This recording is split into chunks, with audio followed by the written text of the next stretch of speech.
Welcome back, sluts, witches, babes, theys, gays. I am so damn excited to share this interview with you today. I talked to one of my besties, Gabriela Rosales, the Stylist Witch, who also happens to be one of the most glamorous, inspiring goddess worshippers I know. If you are interested in fashion and style as a spiritual tool, if you love Venus, if you love color, if you just want to hear us talk the divine feminine shit and rant on all things God and goddess and why the word God is so triggering for us, this is the episode for you. Like, I really don't have enough words to describe how inspiring and empowering this conversation was, and how deep we go into the power of glamour, of self-actualization, of spiritual alchemy through style and aesthetic. This is the conversation for all my glamour witches and fashion witches out there. So I just invite you to wear something that makes you feel like a bad bitch or a hot babe, a hot they, whatever your expression is, and just enjoy the fuck out of this episode because it was so fun. And I definitely want to have Gabi back. So if you're like, I want more, don't worry, there will definitely be more. And until then, I just hope you enjoy this interview.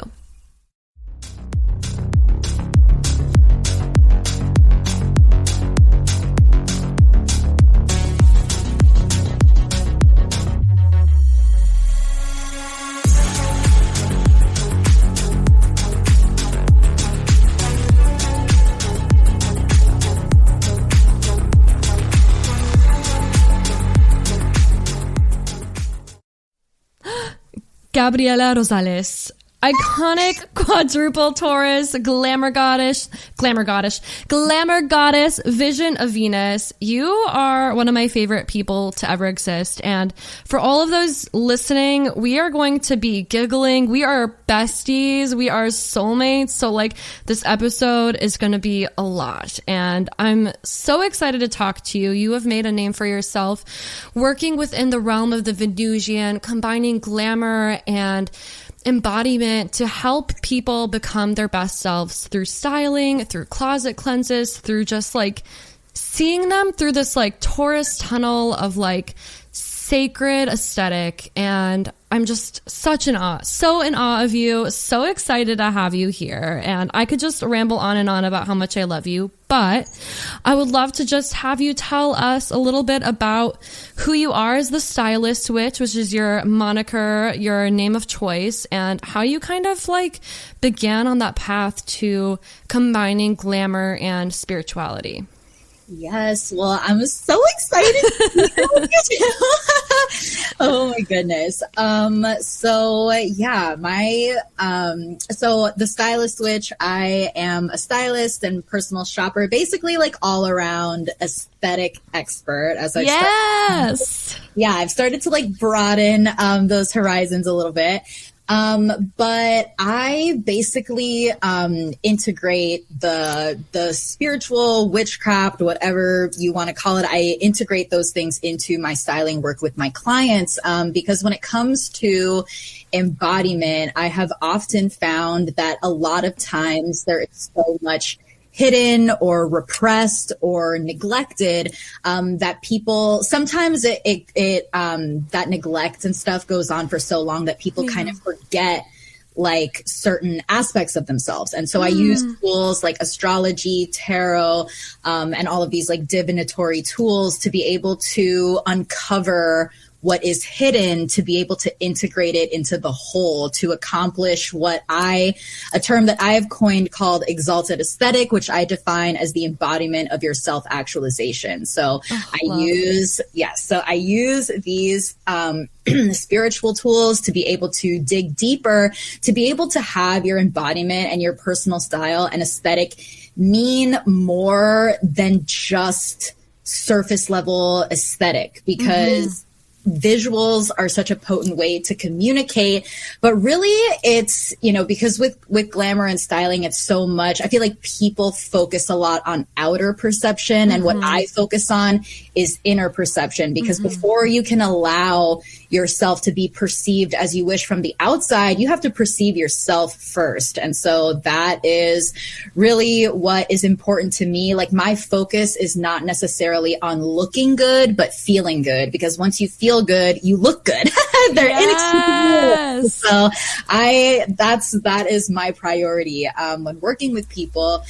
And yeah, my journey here has been very interesting because I come from a background, like, my family is very academic. So I never really entertained the possibility of, like, my life or my career, like, ever going down this kind of, like, woo-woo path, you know? Yeah. But it happened very organically. I mean, there's literally not a single moment in my life where, like, aesthetics and visuals have not been at the forefront of everything. And so I feel like I neglected that for, like, most of my life, even though it always came super naturally to me. It was always, like, my, like, obsession in life. But I was very conditioned, you know? And so it actually took my birth chart being read to discover that not only am I a Taurus sun, but I am a Taurus moon, rising, and Venus. Ooh, Venusian as fuck. Yes, truly. And once I discovered that, it finally gave me permission to really, like, get into that, because I was like, oh, this is, like, literally written in the stars. Like, to stop denying this in favor of, like, the conditioning and my family's expectations and all of that. And so once I really discovered that, I was able to unlock, like, the potential and stop, like, denying my natural gifts. And so that's this kind of history.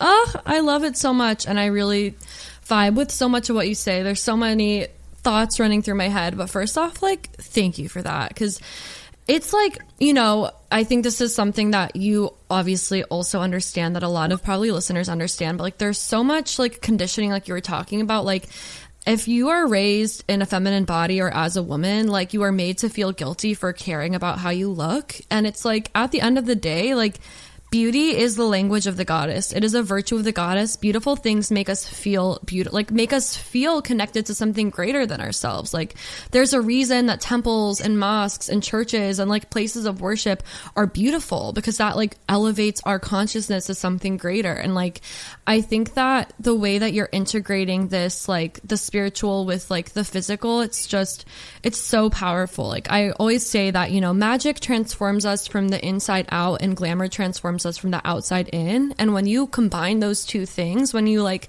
know yourself and are expressed with intention and, like, live that, like, it just makes your fucking life better. Like, everybody knows the power of putting on a good outfit, a beautiful dress, like, some hot leather, like, a good jacket, like, whatever your object of, you know, like, your aesthetic piece is, and just, like, feeling more confident. And, like, you know, like, almost every ancient tradition says that, like, our mind is causative, that our thoughts are, like, create or at least shape our reality. And it's like, when you're feeling good, it fucking shapes your reality. And I love that. I love the idea of the exalted aesthetic of self-actualization as a part of this path. Like, one of the things I really feel like in my own journey, I was talking to Sarah Gottesdiener on her podcast, and she mentioned that this is actually, like, a part of Judaism too, which I had no idea, is that, like, I truly believe that the biggest gift we can give the universe is fully being ourselves, like, truly fully being actualized and living. If we have the privilege and the safety to, like, be who we are, then, like, that is a fucking gift to the universe. And you're helping so many people do that from the inside out. And, like, I love your focus on how you feel, because, like, you know, like, I recognize this about my own work too. Like, there is a lot of emphasis in kind of the glamour magic realm of, you know, like, blessing your clothes and anointing your clothes and whatever. But it's like, and this is something that you pointed out to me. It's like, that's great if you're charming your clothes and stuff, if you're working with a protection, but, like, if you don't feel good in the clothing that you're doing the charms on, what's the fucking point? And exactly, like, at the end of the day, you can still feel unembodied. And that is, like, a huge part of that power, because, like you were saying, it's like, when you dress that intentionally, you become a living spell. Like I always say, like every outfit is a spell. And it's so powerful, because, you know, it's such a powerful act that I find that, you know, you don't even necessarily need to like speak words. Like that's how powerful it is, because you raise the energy by living and existing in that outfit. Yes, I love it. And you're such a like good example of that. And I really love that your work is so inclusive. There's so many like different ways to work with you. You don't just like you really are like a true Taurus, like Venusian icon. And I love what you were saying too about like your birth chart giving you permission. Like I definitely had kind of a similar experience with like all my Aquarius and Scorpio placements of like being a sex witch and like being like in the sex industry and like kind of like taking up more space there. And like our birth charts are such supportive tools for us to like step into like our truth. And it's just been such a beautiful journey to witness you like stepping into your glamour witch fashion alchemist self. And I would love to know like what your definition of glamour magic is and how you kind of integrate that into like your own work, your work with clients, and just your own life.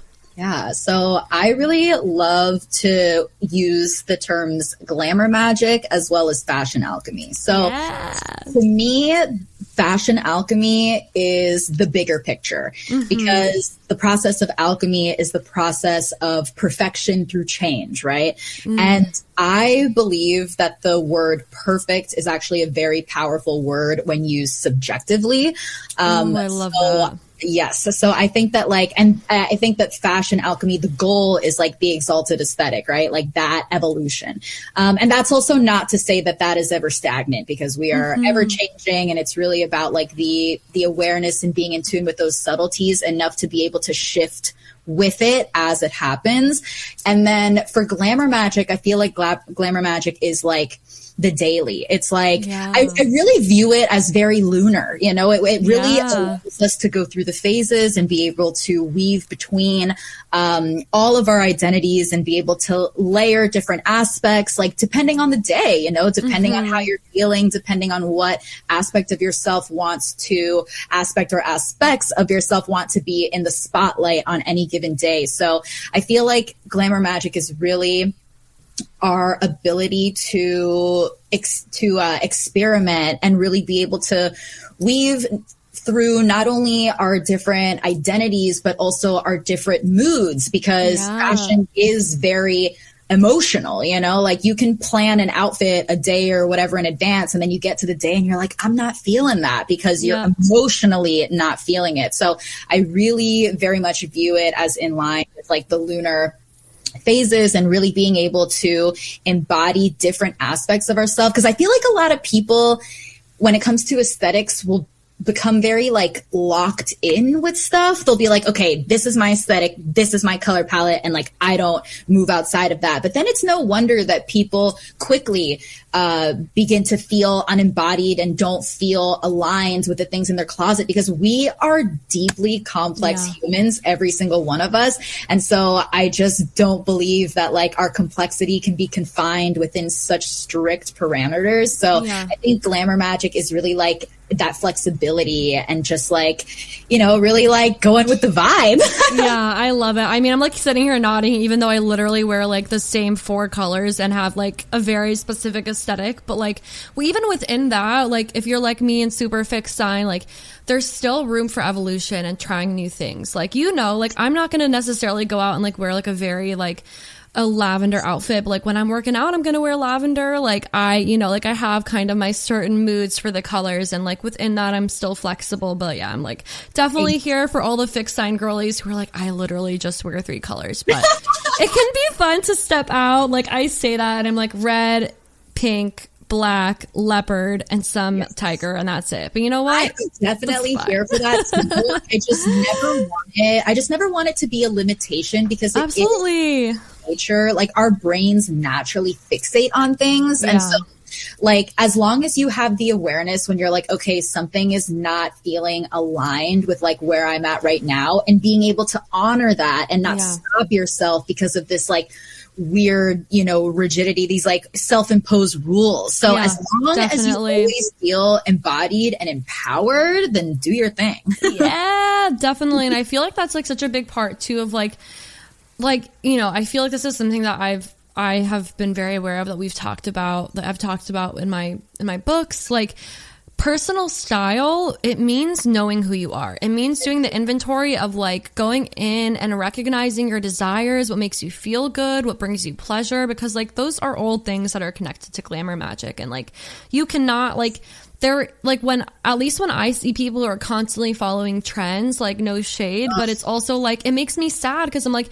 you don't have the, like, it takes work to be self-actualized. It takes work to know who you are. And then from that place, like you said, you can create this, like, almost like this avatar, this expression of like you mentioned, like your higher self, like embodied in the present and like in the flesh right now. And like, you know, it's like trends are great because you can take what you want. It's like, you know, like a little charcuterie board or like a little fucking buffet. Like, you take this and take that, and then you like it. If you no longer like it, you don't have to keep going. But I feel like one of the things I love about your kind of perspective with Glamour Magick, it's like, yeah, like you can, you know, you can adopt the trends that you like, but at the end of the day, what matters more is that like you feel good, and like that's going to be timeless, you know. And I think that you do such a good job of kind of like guiding people and supporting and cheering people on in like that self-expression through like self-actualization, whether it's like by using, you know, like the tarot and astrology. And I think especially astrology, like knowing your own birth chart and kind of having a very basic grasp of like the planetary days and like what sign the sun and moon are in. It's such a good way of kind of helping you align with the cosmos to be your most embodied and like exalted self. Yeah, exactly. And you know what you were saying about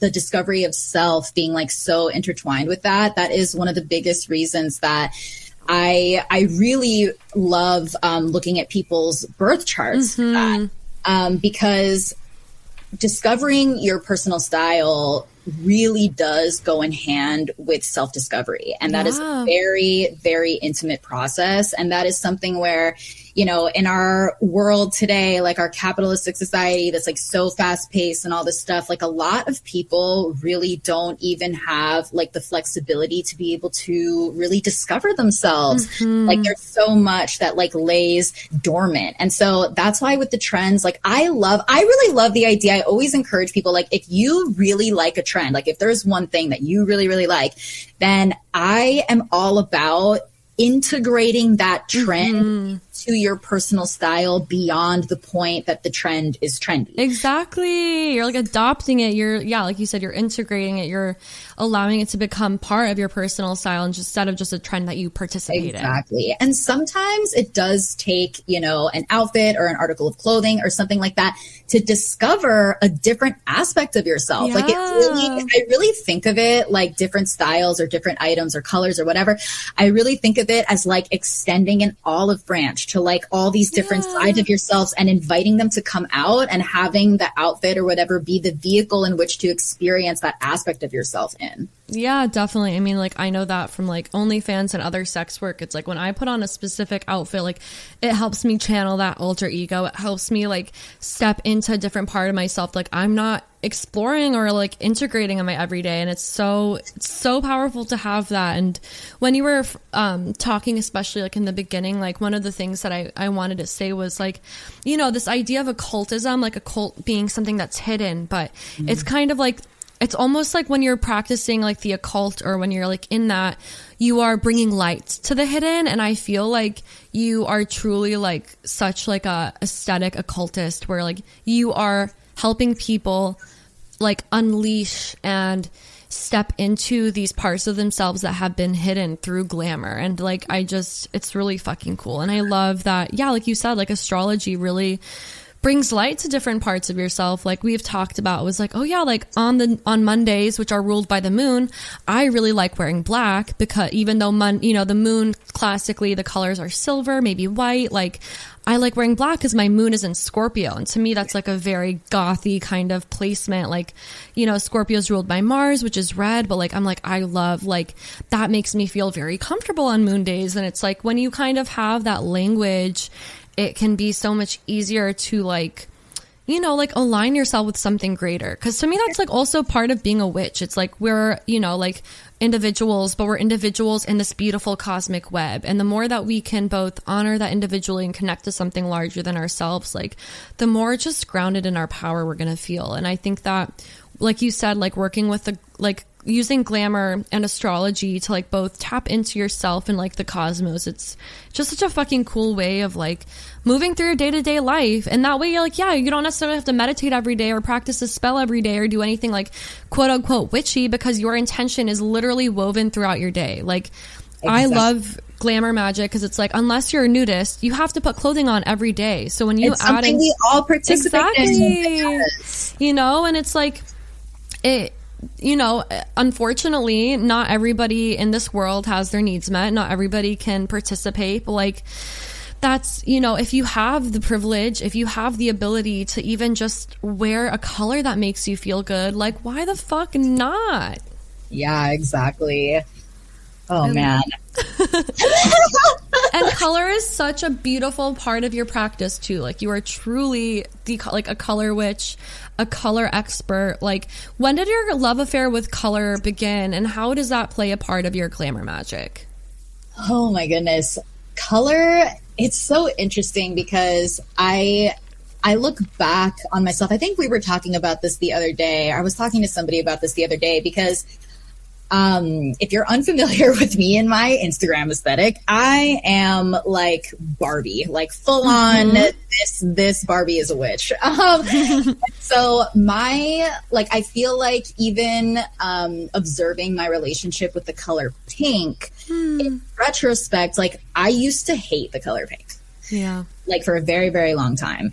And I think that was very representative of my relationship towards my femininity. And that's another reason where, like, my birth chart with all the Venus placements really allowed me to be like, okay, like this is just me like hating myself, like hating an aspect of myself. Yeah. And so it's really interesting because as a visually driven person, colors are just so fun. They're so beautiful. Fun. They make me so happy. But they also, I really feel like, first of all, that color theory and color magic are basically the same thing, just different languages telling the same story.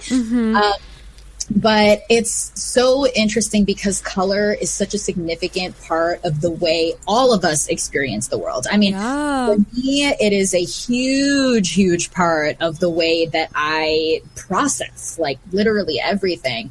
And it's just so powerful because when you look back on your life and you remember, certain colors that you were into at any point in your given life, it essentially paints a picture of like the energetic story of your life. And that's such a powerful thing. Like, I think like, society has done such a thorough job of, making us kind of forget like the power in, quote unquote, like simple things like that. Because it is part of like the mundane world, because it's like literally part of everything. And so I think we, forget the significance, not only of the way colors make us feel, but like their potential to also guide us into like shadow work. And so for me, the best example of that for me is like, I grew up on the East Coast in Bethesda, Maryland. And it was big, like yuppie energy. And I, for a very, very long time, hated the color navy, because it just gave me that yuppie energy. It reminded me of like cops, like, Polo Ralph Lauren. Yeah, it reminded me of like authority. And I've like always kind of had problems with authority. So the sign of Virgo, for example, associates to the color navy blue because the color navy blue actually represents authority, responsibility, and wisdom. And so it actually took me really working with Virgo energy to be able to really understand that like my distaste for this color was really representative of like the, you know, trauma of like living in that area and always feeling very other. Yeah. And, you know, I was really able to also heal my relationship with that energy through that color and through actually the sign of Virgo, because I think the sign of Virgo, you know, with that color association really represents the, you know, the highest expression of that energy, which is that wisdom and responsibility, which is what that energy should be. And the way that we've understood it, at least like where I'm from and stuff, that energy was always very abused, right? Yeah. So that's something where, you know, even things like that, like I'm Latina too, and I used to hate the color red because it made me look more Latina. And in retrospect, I was like, oh my God, I was like whitewashing myself and like didn't even know it. And I've had a lot of healing through that too. So it's really interesting because it can really, you know, it can provide so much joy and validation, but can also be very triggering. And so it's so, there's so much depth in it. So color is really everything, and like integrating it into, you know, clothes or really anything else is just, I'm just here to really guide people to be intentional. And even like you were saying, like clothes and fashion and stuff is something that we all have to participate in every day. And like my goal, like if you're not already living every aspect of your life intentionally, my goal is to have your work with me be the catalyst into showing you that if you dress intentionally and integrate that into your life, then you can integrate intention into every single aspect of your life. Yes, I love it. I'm so here for it. Everybody hire Gabi. There'll be links in the show notes. Just saying. And I love what you're saying about color too. Like that's such a beautiful way of putting it, like using color as like a healing tool for us to find peace with the parts of ourselves that we often reject. Like that's really interesting. I'm like, maybe that's why I don't like wearing green, because I'm like so like not an earth sign and have like my fucking like Chiron is in Virgo in the 12th house, and like to me, like I love that idea of blue, especially with like the deep navy blue being like authority and power, and like it almost feels like the idea of like sovereignty, and like Virgo is the virgin, like self-empowerment, like self, like authority over like yourself, like knowing yourself, that kind of power that comes from like being grounded in your own, like in your own self. So I'm like, all unto yourself. Yeah, I'm like, okay, maybe I'll have to start working with those colors. And I think that color is also such a beautiful way to begin this journey, because like you can start really small. You can paint your nails, you can have a little scarf, you can even have like, you know, like a ring with like a stone that's like dark blue or dark green or whatever color, you know. It's like the most accessible way to start. Exactly. And another one that I really love, especially if it's like someone like you who has like a very specific color palette, is like your undergarments, because I love that. I'm definitely a little bit more out there with like my lingerie and the colors I wear for my lingerie. So I definitely feel that, and it's fun having a little secret. Like nobody knows I'm wearing these lacy blue panties. I love because at the end, it just reinforces that it really is for you at the end of the day. Like when you start focusing on the external validation, you're already unembodying yourself just by focusing on that. Like, if you're focusing on the external instead of the internal force that wants to be expressed, you're already kind of like losing touch with yourself by adhering to that over adhering to you and your own intuition. Yeah. Oh, that's such a great way of putting it. Like, it's almost like dressing for your most exalted self is a way. It's like self-veneration and self-worship and like recognizing your own power and coming back to that, which is like so Venusian, which is the thing I want to talk to with you next. My God, words are escaping me. I'm just like in like a bubble of glamour.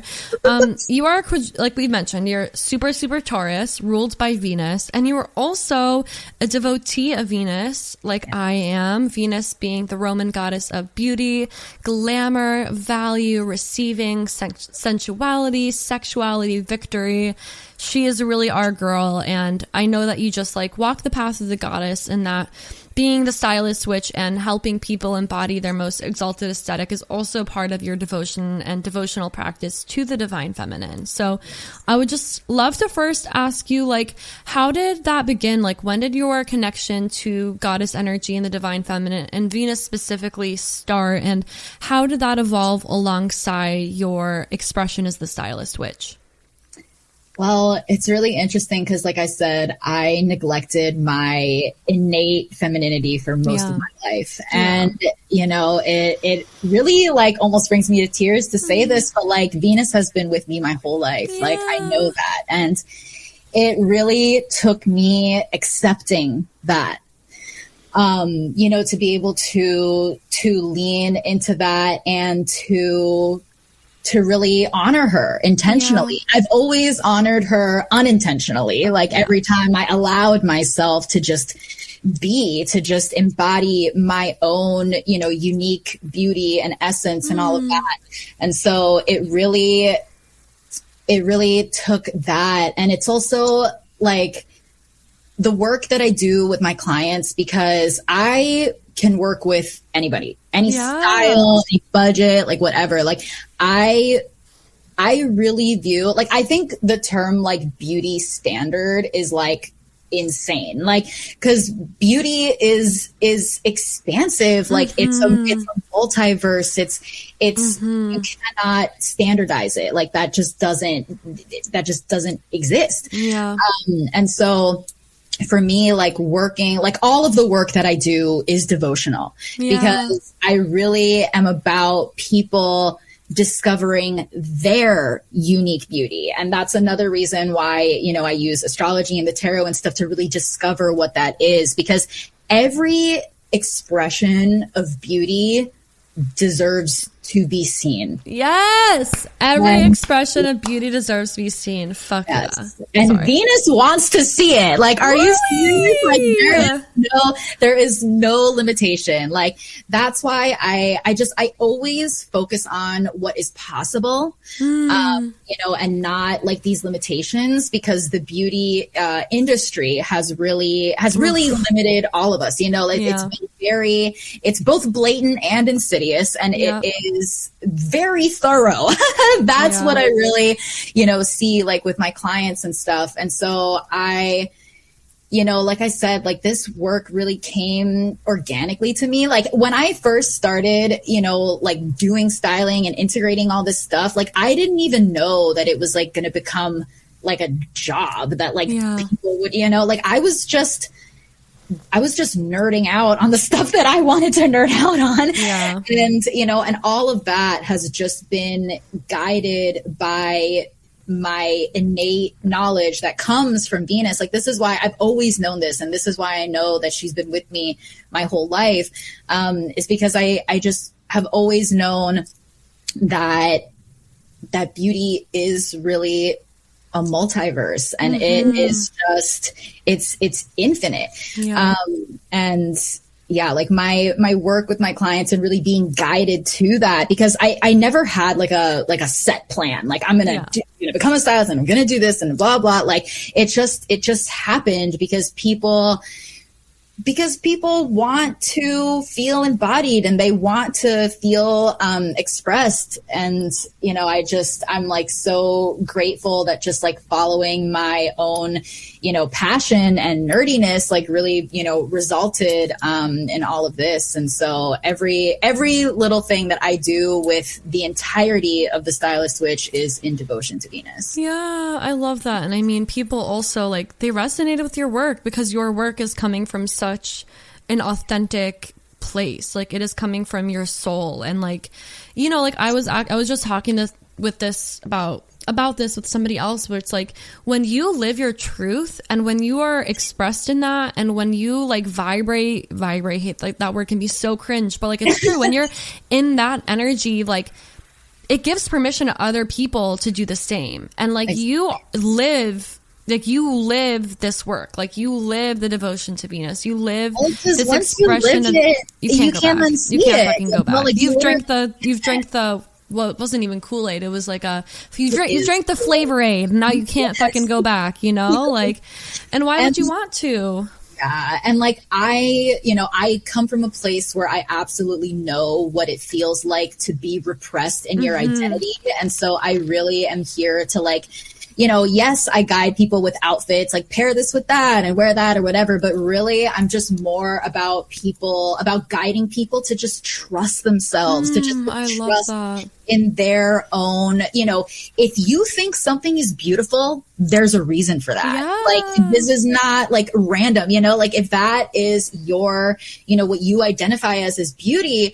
then roll with that. And also like beauty is so much more than just aesthetic too. Like, I really believe that it is a way of being. And so I that is like the deepest part of my work, is really allowing people to really discover who they are beneath all of the conditioning, and be able to embody all of that and really just feel at ease with yourself and your sense of self. And, because once you have that, like, you're just unbothered by like other opinions and all that stuff. Like, I dress, like, I'm sure people see me and are like, what the fuck? Like, what is that girl doing? Whatever. But I could not give a fuck less. Literally. Honestly, like, it's like a force field, truly. Like, honestly, that's just more projection than anything. Like, I'm sorry that that you are not able to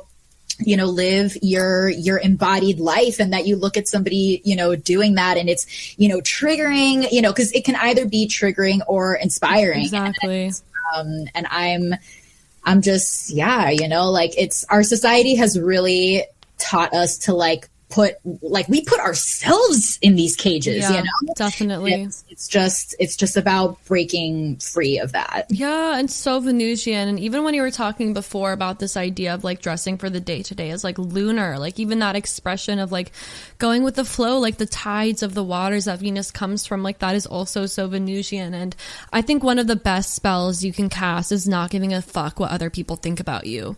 Like, what other people think about you is none of your fucking business. And you are more like it's just so not worth the energy. Like, it's just so much more worth it to just be like your fucking own biggest fan, and to say fuck that, and like hold up the middle finger to anybody else who's like judging you, or who you are perceiving to be judging you. Because it's like the patriarchy knows the power of beauty. Like, the patriarchy wants especially women to be as small as possible, which is why they want us to be skinny. They want us to be quiet. They don't want us to talk. They want us to be meek. They don't want us to be quote unquote beautiful. Like, they also think that beauty has to look one, or it also thinks beauty has to look one way. And it's like, beauty is the way that the goddess communicates with us. Like you said, like when you are experiencing something beautiful, or you feel beautiful, like you fucking feel it in the temple of your heart. Like, it ripples out. Like, it is an energy, it is experience, and it is an expression. And like guiding people through that, and guiding people to be like fluent in the language of their own beauty is such a fucking gift. It's such a fucking gift to Venus. I fucking love it. And I just love that, like you said, it's like all in devotion to her. And like, there's so many different ways to work with and honor goddess energy. And like, I think that the more that we can integrate it into our daily life, instead of just at, the Libra moon every month, or just at the full and new moon, like, the more powerful we are as witches, and the more powerful our magic is. And I'm just such a fucking fan. I love that idea. And I love that, like you said, like, beauty is personal. Like, what you think is beautiful is like what is beautiful. You don't have to get anybody else's approval. And I feel like the more we can kind of just release the idea that it has to be, like you said, this quote unquote standard, the better. Because unfortunately, like in the West, there are very narrow constraints. So like, what, the patriarchy considers beautiful. And it's like, the more we can just say fuck off and like live in our beauty, like the more safe we make it for other people, and the better we make it for the world. Ugh, and those beauty standards are just here to disempower us. Like, they're rooted in capitalism, colonialism. I mean, like all the stuff, like literally. And so, like reminding people that this, because that's the thing, like, I feel like a lot of this, once you feel embodied, it is like a remembrance, right? Like, That is very deep wisdom that, the patriarchy and capitalism and stuff has been very thorough in really like beating that like out of us, like to the point that we haven't remembered it, to the point that we don't remember that type of power until you allow yourself to step within that. Yeah. So for anybody listening who might not like necessarily know where to start in kind of embodying and embracing their most exalted aesthetic, do you have like any kind of like advice for like maybe something simple somebody can do to kind of start having that conversation with their inner self to like, step into their power? Like, is there a place in their birth chart they can look? Is there like a question they can ask their cards? Is there, maybe something in their closet they can wear? Or is it kind of more personal than like one size fits all? Well, it definitely, there's so many different levels, there's so many different, entry points. And so, yes, like it is definitely very deeply complex. But also I would say a great place to start is definitely the rising sign. I love that. Yes. I think a lot of people put a lot of emphasis on Venus, and that can be true. But like I said, Venus and like beauty is more than just aesthetic. So the way that can express herself through different houses may look different than like aesthetics, you know what I mean? And the rising sign, the rising sign dictates the first house, and that's the house of identity and self-expression. And, the first house also, has a lot to do with like our childhood years, like those formative years, things like that. And so I think also looking back on like, the styles that you were into, back in the day before you had to like, have a uniform for like your job or whatever, like, looking into like the earlier aspects of your life as well, which is also dictated by the rising sign. But yeah, the rising sign is definitely like for aesthetic emphasis, definitely that one. And I have found this to be very, very accurate with like my clients where like, cause I talk a lot about, the kind of like go-to aesthetic and stuff for like different signs, and people, our Western culture puts so much emphasis on the sun sign. And so they'll be like, oh, well, like, I don't identify with this. And I'll be like, okay, but what's your rising sign? And oftentimes they really identify with the style of their rising sign. So that is definitely a great place to start. I also love Chiron for that, because I think Chiron, I think it's less about style and actually more about color. And this is something where one of the offerings I have is called the Cosmic Color Palette. And I give you a color palette based on your birth chart. And one of the colors that I always include is a color interpretation of where your Chiron is, because it's the wounded healer. And I really believe that like in that context, like the only way out is through. Right. And so I really try to essentially prescribe people colors that will be able to support them in that journey. Oh, I love that. Yeah. So that's another one that I think is important. It's not necessarily, your whole aesthetic, but it's something that can be very healing. It can really help you, integrate, those kind of more shadow aspects into the whole. And I just want to add to, like, you're saying this, I'm like, damn, my Chiron and Virgo, I'm going to have to start wearing blue or green. And I'm like, I actually think green. I'm kind of thinking like a light green, because the 12th house, it's Pisces too. Virgo is an earth sign, so it also associates to green. Like, we're going to talk about this more. Like, I'm thinking some green, like a sage green. I don't know if I can, like, see, we'll have to talk, because I'm like, I don't think I'd feel comfortable wearing that. But with the wounded healer, there can be resistance. But like, I was thinking, like, you can wear, if you're not ready, if you're like me and you're like, damn, I don't think I could like wear bright green. Like, also green is like, I'm very, very picky about like the shades of green. Like, I love like a deep green or like a light green, but like, there's a reason you've never seen me wear it. But like, you can begin to connect with these colors through like pieces that you wear in your ritual practice. Like for me, I'm like, oh, like I might not ever like go out in like a bright green outfit or something, but like I could use like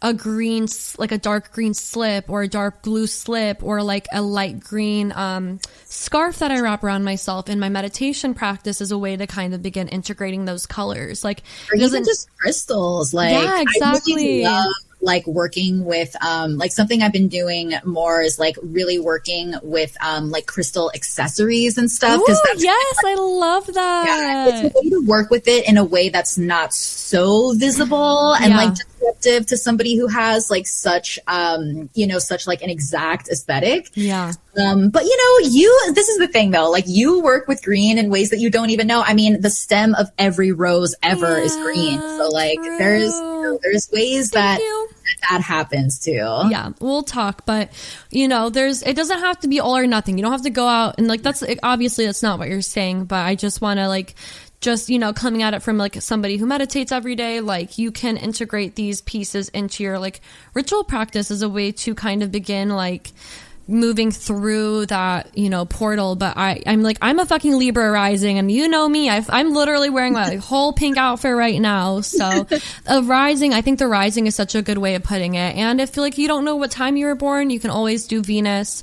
I love the idea of Chiron too, as kind of like almost like remediation, like healing that part of yourself by like honoring it, by moving through it. It's such beautiful advice. Yes.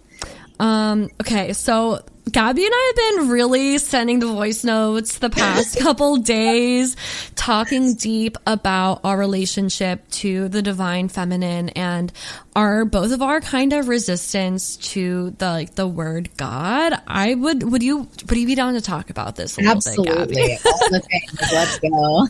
So, like Gabi mentioned, she is Latina. She grew up in Maryland, very kind of yuppie. I grew up as a Mexican Jew in the deep South. And, you know, like I hear the word God. I was telling Gabi, like we both, like, I know that I kind of have resistance to the word God. And it's not even that, it's not the thing. It's that words have power. And when we put power into some word, like a word like God, it becomes its own energy. It becomes an egregore. It becomes alive with the amount of energy that's been put into it. And there's kind of been, you know, like a resurgence of these like repackaged Christian beliefs, like puritanical beliefs, slut-shamey beliefs in the spiritual space. It's not necessarily new. I think it's probably been over like the last 7-8 years, but really the past couple years, I think with the rise of like trad wife shit and TikTok, which is so annoying, where it's like,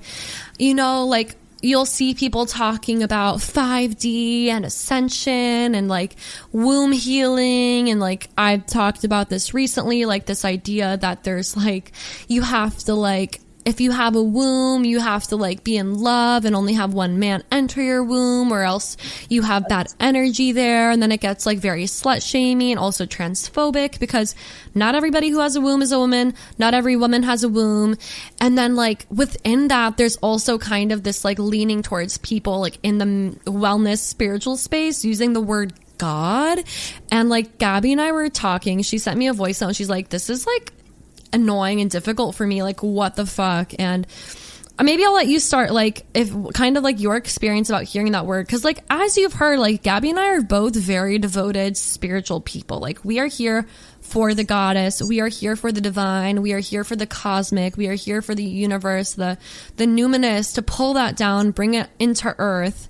And it's just like, yeah, I just would love to kind of hear about like your reaction, and then maybe we can kind of talk about like why we choose the language we use when we're talking about, you know, the divine. Yeah, absolutely. I mean, you know, it all started, right? But, you know, just, very, you know, prominent like figures and stuff using the word God in a way. And like God, the word God is just so triggering to me. And you know, my dad's side of the family is like Roman Catholic and stuff, but I wasn't raised like going to church, you know, like I don't actually have it's actually kind of funny because I feel like the level of triggered I get by that word is like kind of funny considering how like I just haven't even participated in that world very much. And it still triggers me so much. And, through our voice notes and stuff, like I just realized that the reason that it's so triggering to me, especially when like empowered, like spiritual, like woman, leaders use words like this is because to me, and I'm sure to many other people, the word God is really like synonymous with like the patriarchy and like and all of these really icky things that have really, embedded themselves into the fabric of our society to the point that like, I mean, even the year is rooted in Christianity, like 2023, like, so I think it is, I just think that there is a lot, when you're in positions like that, I think that comes, with a lot of responsibility. And so when people use terms like that, especially in, like a spiritual community and like, stuff like that without clarifying what God is to you. Because that's the thing, like I know that God and goddess are the same thing. It is the divine. It is, the divine is essentially the union of everything. Yeah. And so I think that I just think that really requires, the disclaimer that like when you're talking and you're using the word God, especially as, as a woman, that, just having that clarification that when you're using the word God, you are not referring to the patriarchal, puritanical, like all of these things that have caused a lot of harm to individuals, to societies. I mean, like it has been absolutely, I mean, like the most violent, the most like violent part of our society for sure. So I think for me, it just makes me feel so, it almost makes me feel kind of betrayed.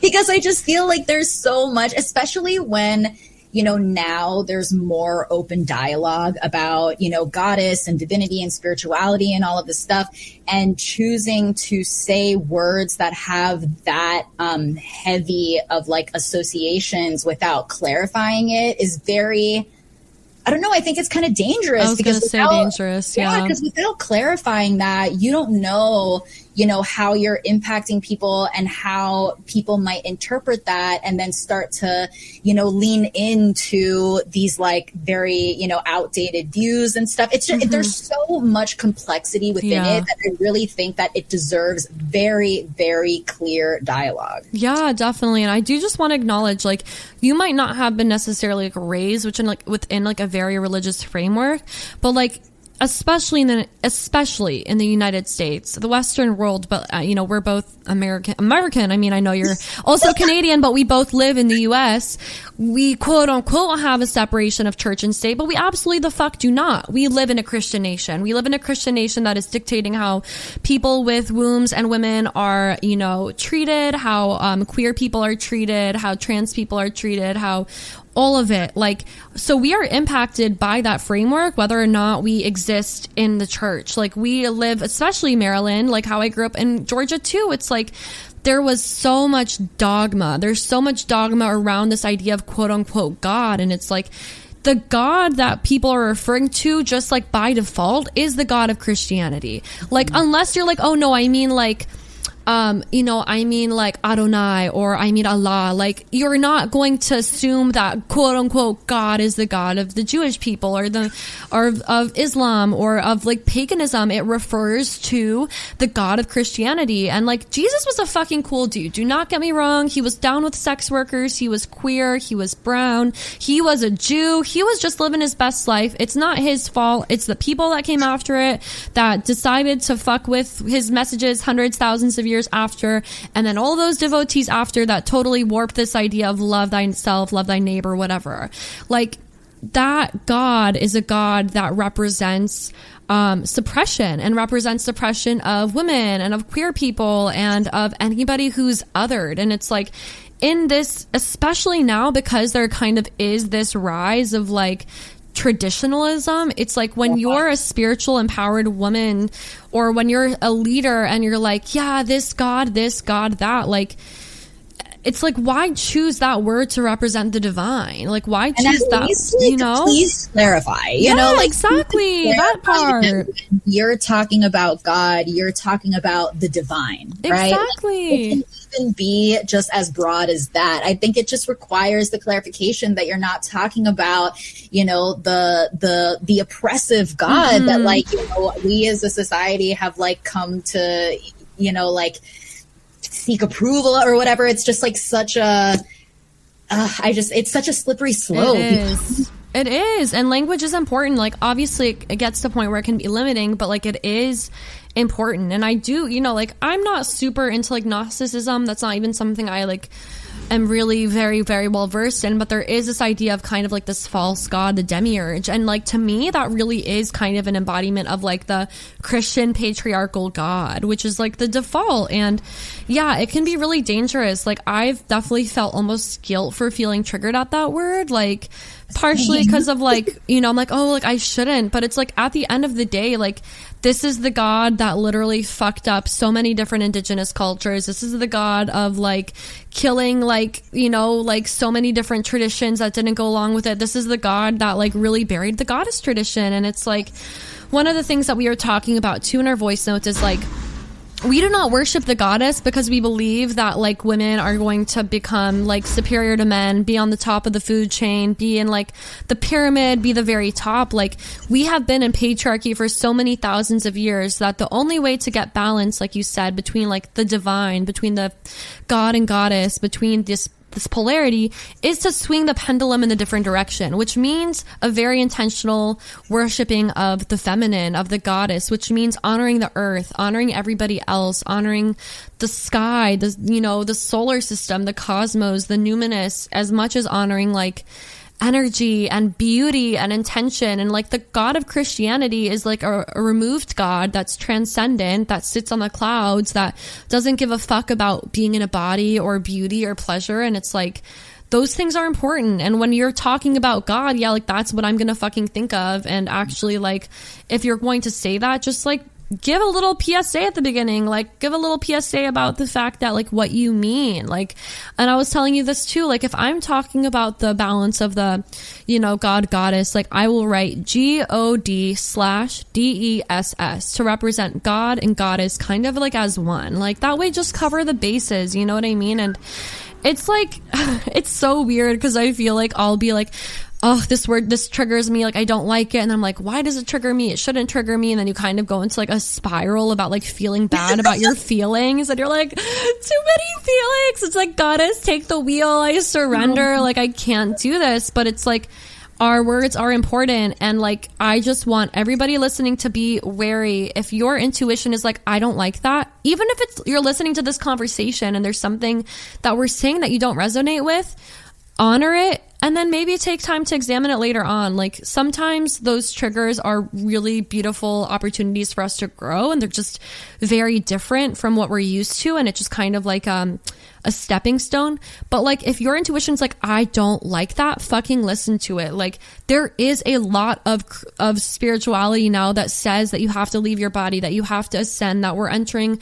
this 5D thing, that if you're having, you know, if you're not in love and you're having sex, you're ruining your yoni energy, like, or like that you should be thanking God and God this and God that. And it's like, doesn't that just sound like Christianity light? Like, doesn't that just kind of sound like the same thing? Like, that's just also like, you know, and even bringing it back to like embodiment and stuff like that, just it totally removes the fact that we are humans here to have a human experience. Yeah, literally. And so, like, you know, and the human experience, like all of that is divine, right? Exactly. And so like it really like, you know, infiltrates us and like has us, you know, feeling guilty about literally being human. Literally. And that's why wild. And like, you know, what you were saying about like the pendulum, like swinging it to the other way. Like, I think that is also the reason why to me it kind of feels like betrayal because exactly. I do think that we are in this space where like,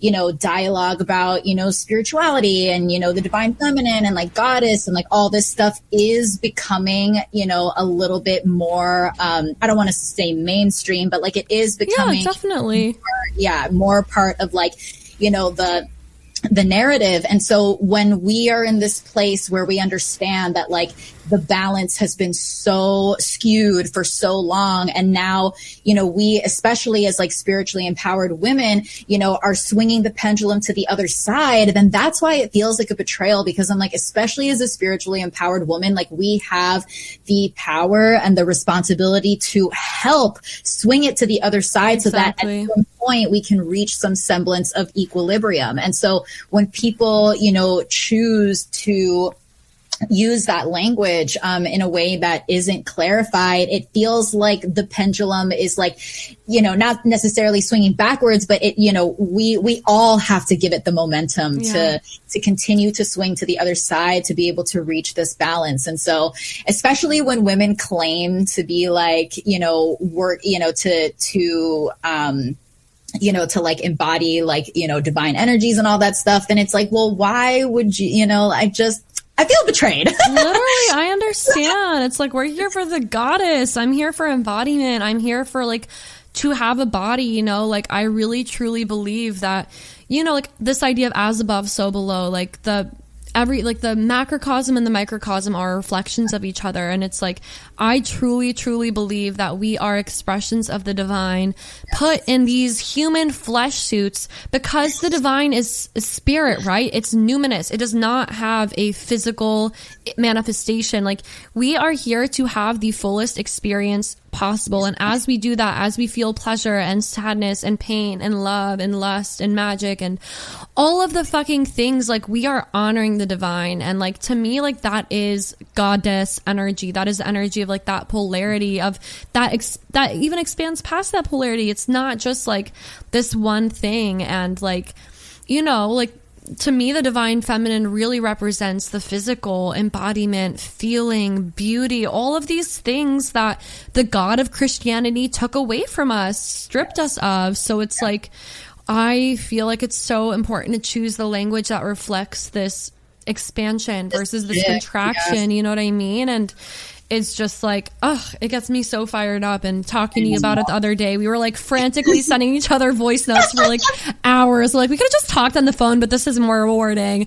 But you also said something really powerful the other day too, because I also just want to clarify that like, you know, our ranting right now doesn't mean that like we do not, you know, see and value like the divine masculine. Oh no, not at all. Yeah. But you said something that I thought was so beautiful the other day, where you were like, I honor the divine masculine through the divine feminine. And I just resonate with that so much, because it especially because it is a union. So honoring one through the other, it really is just like, you know, this cycle.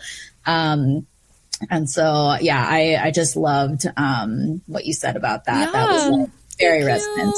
It's so real. And I'm like, I wouldn't even necessarily know how to describe that. It has to be something that's felt. Like, for me, like, the more that I can have these kind of structures and this groundedness in my life, the more that I'm able to be in like this energy of the divine feminine, of the goddess. Like, I'm able to serve her more when I have that kind of balance. You know, like, people, even the fact that people are like, yeah, like, the womb is the center of life. It's like, bitch, sperm is half of life. Like, we need both sides. It can't just be one. And I do find like, I worship the divine masculine as like the consort to the divine feminine. Like, the feminine for me, like goddess energy for me, is the foundation, and the masculine is almost like a way to help hold that up. And you know what? Like, not everybody's gonna have that. Like, not everybody's gonna be a devotee of the goddess like we are, but like, that's my path. That's my, you know, and like, that's fine. Like, we need as many goddess worshipers as we can get in this life, because we are really trying to fucking swing the pendulum on the other side.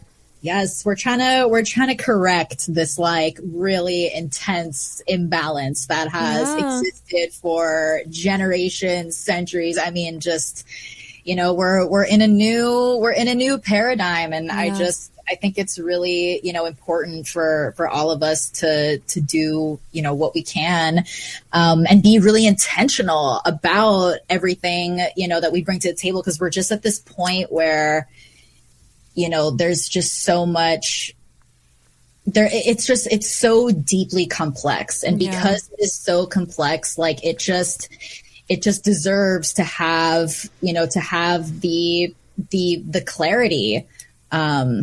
Yeah. Oh, Gabi, you are a goddess. I could literally talk to you for days and days. I want to have you on like in a few months when the Barbie movie is like out for a while and we can like fully just talk about that movie.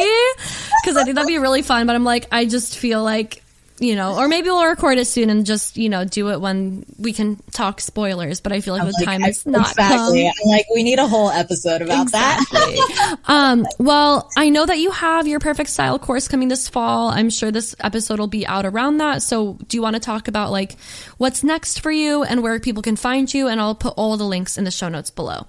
Yes, for sure. Well, since you mentioned Perfect Style, that is an annual course that I teach. It is a 7-month. It is a 7-week container, where I basically teach my students both the physical and metaphysical aspects of achieving your perfect style. Because again, the word perfect when used subjectively is incredibly powerful. Love. So that is the intention of that. And you can find me on like every social media platform ever, Instagram, Twitter, Threads, TikTok, all the things, at The Stylist Witch. And my website is www.thestylistwitch.com. Amazing. Thank you so much for coming on the podcast, Gabi. I fucking love you. It was such an honor. I love you so much. Thank you so much for having me. Of course. Thank you so much for joining us in this conversation of the two Gabrielas. I just adore Gabi and hope that you guys got something out of this. As always, find her links to her membership site, to her website, and to her social media below. And just a reminder that this Sunday, November 26th, is the last installment of my class, Perverting the Tarot. The live class is this Sunday at 11 a.m. Pacific Standard Time, and we will be discussing rituals and practices for eroticizing the tarot. And if you missed the live of this class or of the other two parts on the major and minor arcana cards, not to fret. You can still purchase the recorded classes at the link below. You can still join me on Patreon, where I will eventually be putting exclusive episodes and episodes up early.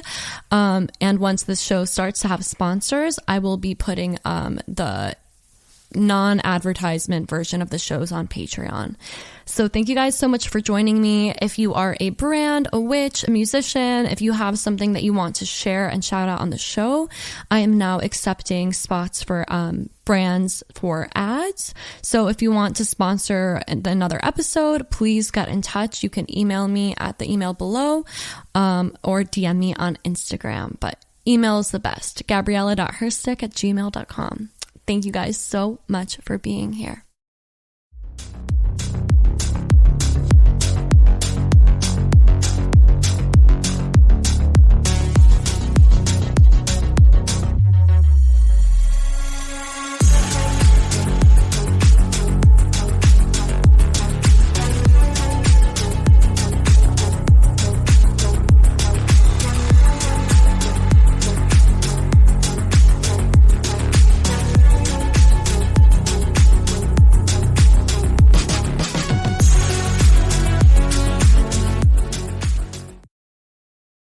Love, Lust, and Magic is produced by Zach Toman.